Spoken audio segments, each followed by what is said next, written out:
मुग्धा और उसकी सास के बीच पूरा समय सास के किसी ना किसी काम को लेकर मतभेद चलते ही रहते हैं। बहू, ओ बहू, जरा चाय बना दे। मुग्धा चाय लेकर आती है। ये लीजिए, और कुछ चाहिए? अरे नहीं, बस चाय पीने का मन था। जाओ तुम दूसरा काम करो। चाय पीने के थोड़ी देर बाद सास दोबारा मुग्धा को आवाज लगाती है। अरे बहू रे, आओ बहू, जरा हलवा तो बना दे, मीठा खाने को मन हो रहा है। इसी तरह मुग्धा की सास पूरा समय कोई ना कोई काम बताकर उसे रसोई से बाहर तक निकलने नहीं देती। कभी चाय, कभी हलवा, कभी पानी तो कभी दूध, हर समय खाने को चाहिए। और उसके लिए अपने हाथ पे बिल्कुल नहीं हिलाने। परेशान किया हुआ है इन्होंने। सास की जबरदस्ती परेशान करने की आदतों से दुखी मुग्धा एक शाम सचिन के साथ अपने कमरे में बैठी हुई बात कर रही होती है। सुनो जी, मम्मी जी की ये जानबूझकर मुझे परेशान करने की फरमाइशों से मैं बहुत फ्रस्ट्रेट हो चुकी हूँ। पूरे दिन में एक सेकंड का आराम नहीं मिलता। रसोई से बाहर कदम रखती नहीं कि बहू ये बना दे, बहुरी वो बना दे। अरे इनकी फरमाइशें चलती ही रहती है। अरे मुग्धा, माँ खाने की शौकीन है, पर उम्र हो चली है, खुद खाना नहीं बना सकती, इसलिए तुमसे बोलती है। अरे तो शौक भी उम्र देख कर रखने चाहिए ना। समझ में नहीं आता, हर समय फेविकॉल का जोड़ लगाए सोफे से चिपकी बैठी रहती है। इतना सब डाइजेस्ट कैसे हो जाता है उन्हें? अरे तुम मेरी माँ से इतनी नफरत कैसे कर सकती हो? मैं उनसे नफरत नहीं करती जी, बस परेशान हूँ। जहाँ मुग्धा अपने पति से ये सब बोल रही होती है, वहीं उसकी सास भी कमरे के बाहर दरवाजे से कान लगाए सारी बातें सुन रही होती है और अगली दोपहर रसोई में मुग्धा के पास जाती है। बहू, आज ना मेरा कुछ मसालेदार खाने का मन है। तो चाय बना दो, मुझे बहुत पसंद है। अरे ना, ऐसा कर लिट्टी चोखा बना ले। और हाँ, जितना मसाला बातों में मिलाकर पति को सुनाती हो ना, सब्जी में भी वैसे ही डाला करो, खाना स्वादिष्ट बनेगा। सास की बात सुनकर मुग्धा हैरान रह जाती है। मतलब अब पूरा समय मुझ पर हुक्म चलाने के साथ बंद कमरे में हुई पति पत्नी के बीच की बातें भी सुनती है। अरे बात जब मेरी थी तो सुनने में क्या दिक्कत है? ये कहकर सास वहां से चली जाती है।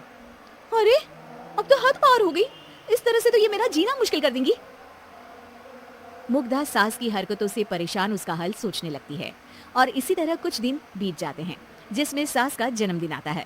मुग्धा बहुत खुशी के साथ अपनी सास को एंड्रॉइड मोबाइल गिफ्ट करती है।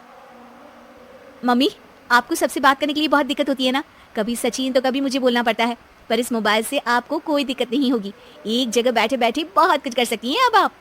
मोबाइल देख सासू माँ खुश हो जाती है, पर उसे इस्तेमाल करना तो आता नहीं, इसलिए साइड में रख देती है।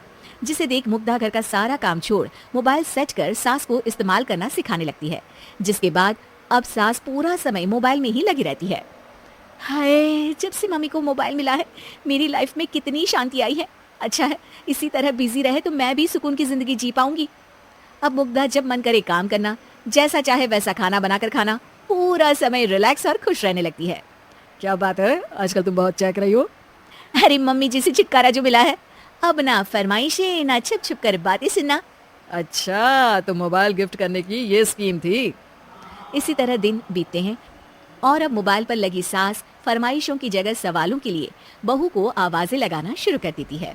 अरे बहू सुन तो, देख जरा किसी का फोन क्यों नहीं मिल रहा? रिचार्ज खत्म हो गया है, पर अभी 4 दिन पहले ही तो मैंने किया था, इतनी जल्दी कैसे खत्म हो गया? अरे मैंने कल तेरी कनाडा वाली मौसी सास से 3 घंटे बात की थी ना। क्या? इतना महंगा तो मोबाइल भी नहीं आया जितना महंगा इसका रिचार्ज पड़ रहा है। इसके बाद तो जैसे मुग्धा के दिन की 24 घंटे में से 20 घंटे सास के पास उनके मोबाइल रिलेटेड प्रॉब्लम सॉल्व करने की ड्यूटी ही बन जाती है। अरे मुग्धा, ये मोबाइल में अचानक तेरी मौसी सास की शक्ल क्यों दिखने लगी? और ये तो हिल भी रही है। मम्मी, ये गूगल डुओ का वीडियो कॉल है, इसमें आप बात करने के साथ एक दूसरे की शक्ल भी देख सकती हो।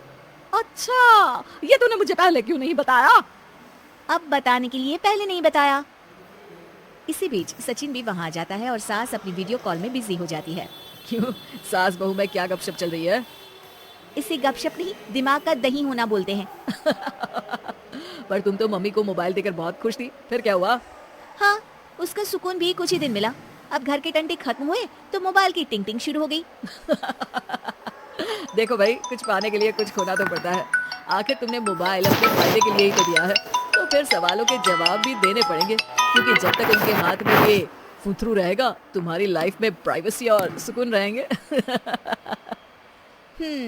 कहने का मतलब है अगर इससे प्यार बढ़े तो दाग अच्छे हैं।